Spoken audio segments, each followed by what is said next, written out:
안녕하세요. 대구 부동산 스터디입니다. 1월 3일 오랜만에 일일 브리핑 해보도록 하겠습니다. 진짜 있는 사람이 더하더라. 공부를 더하더라. 있는 사람이 공부를 더하더라. 그리고 주택의 부담지수가 집사라고 꼬시더라. 요 두 가지 내용, 그리고 일일 브리핑 내용 이어가 볼게요. 제가 초창기에 요 채널을 운영하면서 포지션에 대해서 알고 싶어요. 무려 그렇게 많은 회원수가 아니었을 때인데요. 엄청나게 많은 사람들이 투표에 참여해 주셨어요. 이때도 유주택자가 많았어요. 유주택자 위주의 방송을 해드리고 싶지만 저는 무주택자 위주로 간다. 결국 무주택자가 집 사기 좋은 시절이라는 말은 마찬가지로 유주택자가 투자하기 좋은 시기하고 일맥상통한다고 보시면 될 것 같습니다. 제가 댓글에 간혹 신경을 쓰니까 요분은 부산에 올라온 댓글이에요. 조롱이라니 허허 이렇게 넣으셨어요. 이분이 기억하시기로도 조롱한 적은 없었다. 저도 그런 의도로 하는 내용은 아니니까요. 데이터를 보고 나름 분석하면서 대비해야 된다. 물론 제가 오르면 사라고 하고 내리면 팔아라고 할 사람도 아닌 거 맞습니다. 저를 오랫동안 지켜와 본 분이 맞는 것 같습니다. 결국 이 각자의 돈이기 때문에 알아서 배우고 움직여야 된다는 내용이고요. 이분의 자산 상황을 대충 읊어주셨어요. 부산 아파트 있고 전세도 주고 있고 아파트 서울 전세도 들어가 있는 게 있고 영업장도 가지고 있고 진짜 있는 사람이 더하죠. 있는 사람이 더합니다. 7년 전에 서울에 들어갈 때쯤에 이때 샀으면 하는 후회나 아쉬움이 있기 때문에 부족한 부분들을 더 공부하시는 걸로 보이시고요. 3년 전에 이게 핵심 아닙니까? 3년 전에 2011년 2021년 이맘때부터 시작해서 제 방송을 본 덕분에 상투는 안 잡았다. 피해는 안 봤다. 피해 안 봤다는 그 자체가 일단 덕은 본 거잖아요. 이때 당시에 제 지인도 집을 살려고 했었고 제가 뜯어 말렸죠. 막 끝물에 들어가가지고 뭐라도 막 했을 때 그때 울산 이야기 한 번씩 해드렸잖아요. 울산에 1억만 가지고 있으면 천만 원씩 갭 투자하면은 10개를 해가지고 지금까지 남들 다 자산 불리고 있을 때 못 불렸던 거 이거 집마다 한 2, 3천만 원씩 모르면 2, 3억 버는 거 일도 아니라면서 엄청 꼬셨어요. 이 이후로 이때 투자했던 사람들은 쪽박이나 안 잤으면 다행이지 싶습니다. 자, 미래 예측되지 않습니다. 제가 이래라 저래라 할 수도 없습니다. 하지만 파멸은 피하면 된다. 그리고 올 한 해 저도 열심히 또 활동을 이어갈 거고요. 시청자분들께서도 열심히 봐주시면 감사하겠습니다. 주택구입 부담지수 요거 어제 방송에 말씀드렸다시피 22년 10월경에 만든 자료였던가? 네. 아마 그만두쯤 만든 자료였는데요. 그때 당시 주택구입 부담지수가 거의 80에서 살짝 꺾여서 76.6 수준까지 내려왔을 때예요. 그러면서 요 회색 선을 그리면서 이 지난 20년 정도의 평균선이다. 이 선을 항상 위쪽에서만 놀진 않는다. 위쪽에서 놀다가 아래쪽에서 놀다가 위쪽에서 놀다가 아래쪽에서 놀다가 아래쪽에서 놀 때가 집 사기 좋은 시기다. 그렇게 말씀드렸을 때 야, 이미 많이 떨어졌다. 22년 2분기, 3분기, 4분기 이미 많이 떨어졌다. 이미 집 살 때가 된 것 같은데 아니에요. 분명히 이 회색선 아래로 내려올 수 있을 거라고. 60 정도 가면 집을 사야 된다. 사기에 좋은 시기다. 왜? 역대급의 꿀렁 상단선을 이어보고 하단선을 같이 이어봅니다. 같이 이어봤을 때, 요 최적의 포인트는 60 정도가 됐던 것 같다. 그래서 60, 학수고대하던 60.6이었던가요? 어제 말씀드릴 때, 학수고대하던 그 시기가 왔다. 근데 문제가 있어요. 뭐가 문제냐 하면요. 이 기관에서 정확하게 어떻게 계산하는지 알려주지 않아요. 이 숫자다. 지금 60.6이라는 숫자가 왔다. 사라. 단순히 이런 시그널만 주더라는 거죠. 물론 제가 매수 적기라고 말했을 때도 주택구입 분단 지수는 60이라는 수준이었어요. 와, 진짜 유사하죠. 진짜 유사합니다. 정말 딱 집을 사야 될 시기가 맞는 것 같아요. 근데 더 떨어질 수도 있다라는 부분도 한번 생각은 해 보셔야 되겠고요. 그래서 기관에서 주는 자료만 가지고 계산을 해보면은 지금 월 소득이 500만 원이던 수준이 750만 원으로 올라왔을 경우에 그런 사람인 경우에 갑자기 연봉이 한 50% 정도 오른 수준이라면은 주택 구입 부담 지수가 60.6이 맞아요. 근데 아니더라는 거죠. 즉 소득 수준을 다시 정상 수치로 지금 크게 변한 게 없으니까요. 1년 전이나 2년 전이나 국민들의 소득 수준은 크게 변한 게 없기 때문에 이 수준으로 넣어 본다면은 주택구입부담지수 60.6, 집값 2억 6천, 집값이 2억 6천 수준으로 와야 된다는 거죠. 기간 자료만 넣었으면 이게 엉망이거든요. 이게 안 맞거든요. 그럼 지금 집값이 2억 6천 수준이냐라고 봤을 때 2억 6천 수준이 아니에요. 한창 최고 높았던 시절에 집값은 4억 수준이었어요. 지금 한 2.8억 정도, 2.8억 정도 느낌이 납니다. 왜? 1등부터 대구의 아파트 100건이 거래되면은 한 50등 정도 되는 게 3억. 혹은 뭐 2억 8천, 3억 그 느낌에 좀 가깝기도 합니다. 3억에서 2억 8천 요 사이 정도, 2.9억이라고 할게요. 2.9억, 2.9억. 2.9억이라고 봤을 때 우리가 매수하려고 했을 때 주택구입 부담지수에 해당되는 가격은 중위 가격이 2억 6천이 되어야 되거든요. 아직까지 2억 6천 수준이 아니다. 여기서 10% 정도 더 떨어진다면 매력적일 수 있을 것 같다. 주택구입 부담지수는 60.6으로 아주 이상적으로 보이나 실질적으로 계산을 해보면 아닌 것 같다. 그래서 제가 정확한 계산을 하고 싶었어요. 정확한 계산을 60% 수준이라 그러면 중위 가격이 지금 2.9억 정도라고 말씀드렸는데요. 2.4억 정도, 2.4억 정도 수준이 왔을 때가 주택구입 부담지수 60이라고 생각하시면 될 거예요. 왜? 한창 때 집값이 최고점 기준은 4억 기준으로 봤을 때 40% 하락하면 2.4억이 되니까요. 요 아파트 매일 거래되는 실거래 매일 공개해 드릴 때 요즘에는 뭐 40건 정도 거래될 때도 있으니까 1등부터 40등까지 줄을 쫙 세워 놓고요. 그 다음에 20등 되는 아파트의 가격이 어느 정도인지, 그리고 그 이전에 최고 가격이 4억이었던 아파트가 지금 현재 어떤 시세를 형성하고 있는지 이 두 가지 포인트만 참고하시면 도움이 될 것 같아요. 정확한 계산을 하려면 필요한 것이 뭐냐면요, 중간 가구 소득이에요. 여기 홈페이지에 들어가면요, 중간 가구 소득은 어떤 자료를 활용해서 계산을 한다. 다만 지역에 따라서 산출하는 가중치를 좀 달리 한다. 이렇게 나와 있었어요. 제가 그걸 알고 싶어서 여기 전화를 한번 했죠. 그러니까요, 안 알려준대요. 안 알려준대요. 홈페이지에 있는 그것 가지고 그게 다다 안 알려준대요. 그래서 우리는 이 수치를 알 수가 없어요. 그리고 원리금 상한액을 계산하려 그러면은 또 필요한 부분이 중위가격 아파트예요. 그래서 한국부동산원에 있는 중위가격 아파트를 활용한다고 해가지고 한국부동산원에 가보면 대구의 중위가격은 3.7억이에요. 3.7억. 근데 3.7억 그 정도 수준이라면은 소득이 700만 원, 800만 원 돼야 되거든요. 3.7억일 때 주택구입 부담지수 60.6은 절대로 나올 수가 없는 수치예요. 그래서 나 이거 어떤 자료인지 어떤 숫자를 쓰는지 알고 싶다 물어보면 안 알려줘요. 그냥 닥치고 내가 주택구입 부담지수 60이라 그러면 알아서 60으로 생각하고 집 사! 이렇게밖에 들리지를 않습니다. 그래서 나라에서 집값을 좀 집이 거래가 활성화되었으면 좋겠다라는 생각이 들면은 이 기간에 압박을 할 수 있겠죠. 그런 거 지난번에 있었잖아요. 뭔가 뭐 정성적인 요소가 들어가니 뭐 이런 거 있었잖아요. 야, 요거 숫자 조금 낮게 하면 나타나게 한번 만들어봐 하면은 만들어 놨죠. 그러면 우리 일반 대중들이 저 수치가 맞는지 아닌지 확인하고 싶어도 확인할 길이 없어요. 그래서 제가 말씀드리는 방식 요 두 가지, 중간 가격의 아파트를 확인한다. 그리고 그 위치쯤에 위치한 아파트의 최고 가격이 4억이었다면 그 가격이 어느 정도 수준으로 왔는지 그것까지 확인해야 된다. 그래서 주택구입부담지수는 60으로 발표가 되었지만 60이 아닌 것이더라. 네, 실제 중위 가격이 2억 8천, 2억 9천, 2억 9천 정도 수준이니까요. 중위 가격 느낌까지는 나치가 아직까지 가야 될 길들이 조금 더 남아있는 곳으로 보여집니다.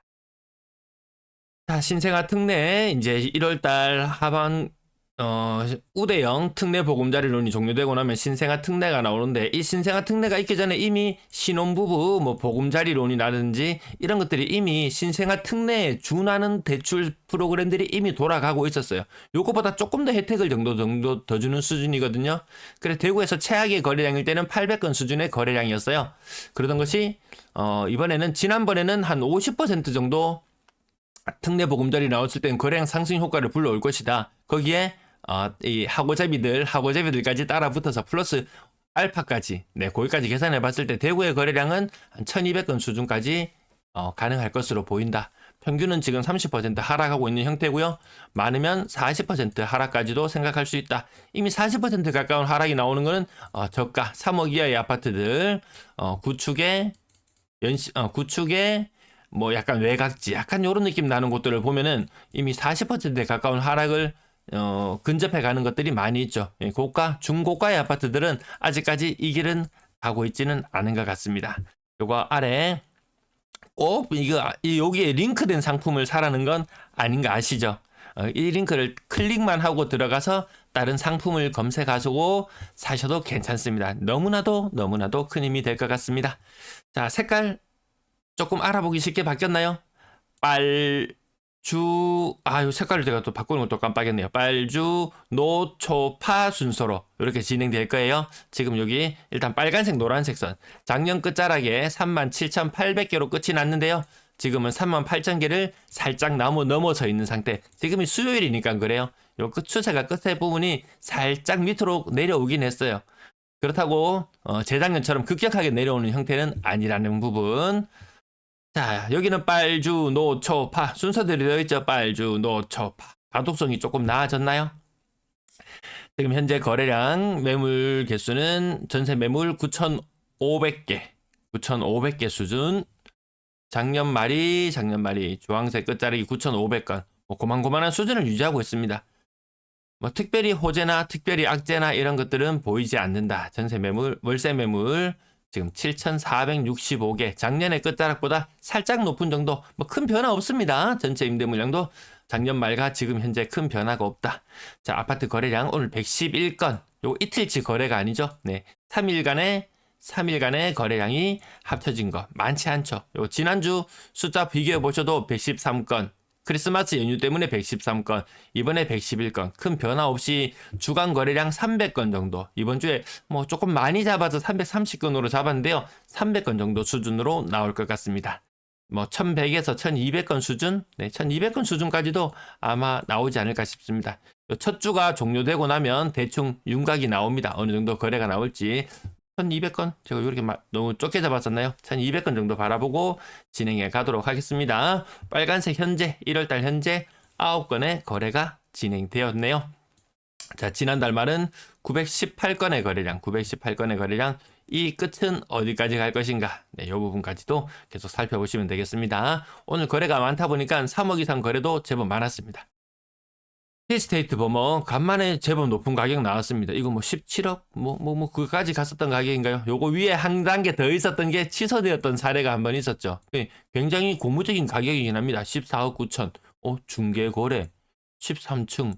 대단하다. 요 정도 나오면 지금 현재 시장 분위기에서 대단하다는 소리가 절로 나올 수 있는 수준인 것 같고요. 만촌 자이른에 29평형 8억 9천. 월드마크 웨스트엔드 45평형 8억 5천. 태양 아너스 스카이 68평 직거래. 요 가격 안 볼게요. 수성 롯데캐슬 더 퍼스트 고점 대비 34% 정도. 아파트 연식도 많이 안 됐어요. 이제 10년차 될랑 말랑 하는 수준인데요. 가격이 34%. 이런 것들이 정말 40% 수준까지 떨어지는 것들도 충분히 나올 수가 있겠죠. 자, 고가의 아파트들은 28% 조금 덜 떨어지는 느낌이고요. 가격이 싼 아파트들은 뭐 31%, 32% 조금 더 빠지는 요런 모습. 요게 어느 정도 평균이기 때문에 요 둘의 평균점의 균형점을 잡아보면 30% 정도 빠지는구나. 네, 이렇게 보시면 되겠습니다. 그래도 아직까지는 수성구 지역이 비싼 아파트들이 더 많은 것 같아요. 6억 이상 가려 그러면 웬만하면 국평 기준으로 6억 이상 한번 볼까요? 6억 이상 중에서 국평 기준으로는 힐스테이트 황금동 하나 보이고요. 힐스테이트 버머 만촌 자이른에 요 정도까지가 6억 이상 아파트 거래되었고요. 자, 조금 내려서 30%. 자, 중간 가격대의 아파트는 또 이렇게 빠지는 느낌. 이거 좀 희한하지 않습니까? 고, 중, 저. 아무튼 지금은 저가의 아파트가 더 많이 빠지는 그런 시장 분위기가 이어지고 있습니다. 21년식 아파트, 21년식, 22년식 아파트가 5억을 살짝 넘어가는 모습인데요. 제가 오늘 차를 타고 이것저것을 좀 둘러보다 보니까 새 아파트가 금방 다 완공이 되어 가는 곳들도 보이고 부지는 다 닦아놨는데 시간이 너무 많이 지나가지고 막 풀이 제 키보다 더 높이 자라 있어요. 근데 언제 삽을 뜰지도 모르겠어요. 좀 있으면 거기 나무 같은 것들도 막 자라고 있을 정도로 오랫동안 좀 방치되고 있는 그런 모습. 이게 5억인데 신규로 지금 2년 막 3년 4년 이거 조합원 분담금들 거의 6억 5천에서 7억 정도의 분양을 해야지 지금 뭐 건축비가 오르고 인건비가 오르고 자재비가 오르고 그 타령에 따라서 분양가를 6억 5천에서 7억 정도는 잡아줘야 될 만한 그런 곳들인데요. 왜? 인건비가 오르고 자재비가 오르고 거기에다가 이 이주비 대출을 내주고 했던 기관들이 2년 한 바퀴만 돌면 다시 돌아올 수 있을 것 같았는데 못 돌아오죠. 그럼 이주비 대출 냈던 게 또 2년을 더 추가해서 있어야 돼요. 이제 공사를 같이 시작하게 되면 또 2년을 더 돌아요. 돌고 돌아서 있었던 조합원들 정말 이거 분담금 천문학적으로 늘어날 수밖에 없지 않겠습니까? 이 이자 부담을 누가 대줍니까? 이 조합원들이 다 부담을 해야 되는 부분들이거든요.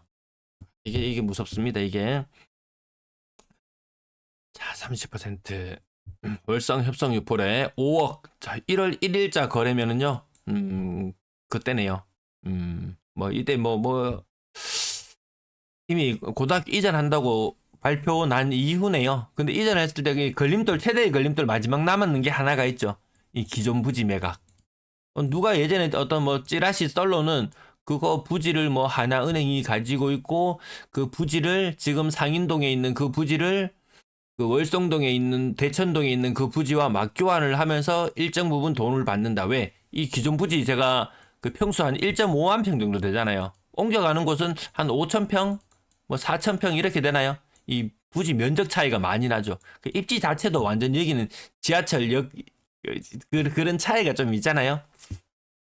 그런 부분들까지 가면 이 덩어리가 너무 커서 팔라 그러면 힘들 것이고 이렇게 맞교환을 하는 형태로 한다면 뭐 진척은 빠를 것이고 뭐 그렇게 보는 입장에서 아무튼 뭐 1억이 오르네요, 2억이 오르네요, 뭐 호가는 6억, 7억 이렇게 아마 나타나 있을 거예요. 가격은 5억.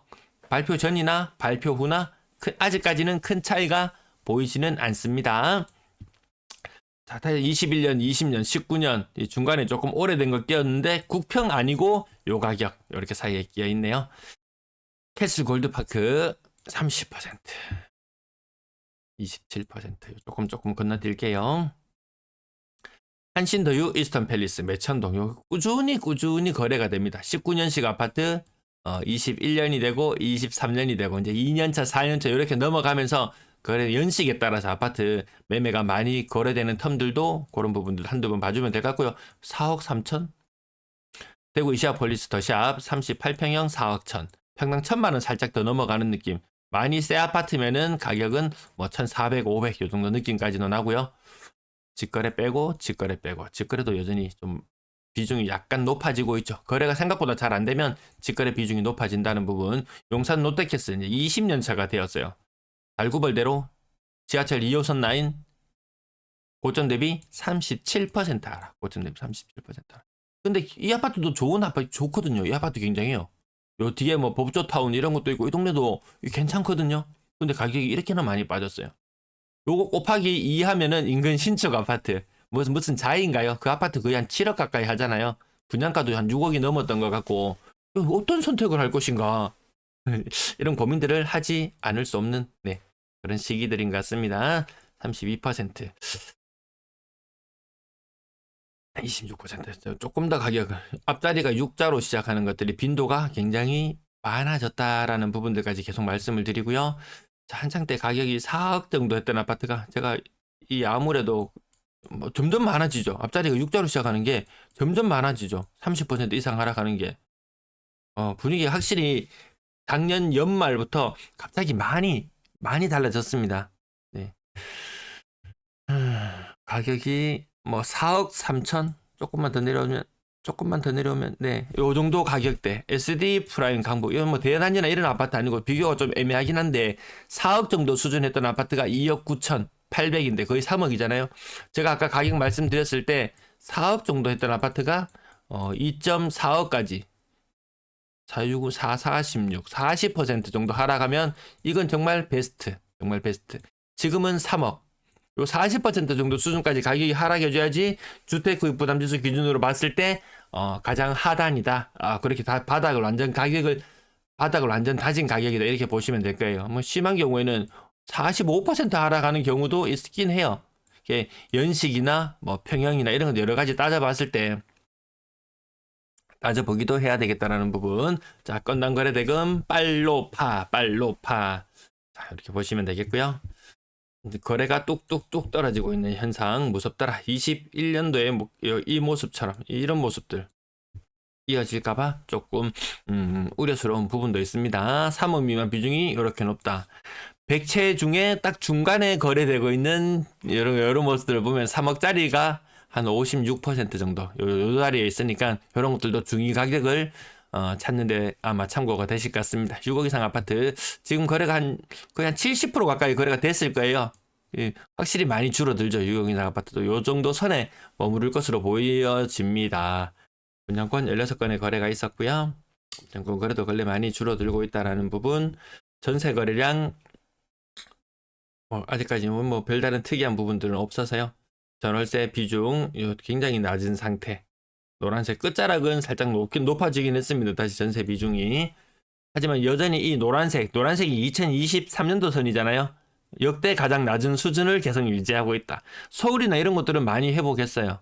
서울은 정말 요 느낌이에요. 0.9에서 1.4로 올라간 느낌. 대구는 그 정도까지는 아닌 것 같았습니다. 평균 전세 가격은 아직까지는 볼 필요 없겠고 2억 3천, 3천에서 4천 수준. 네, 뒷부분 여기까지 드리도록 할게요. 네.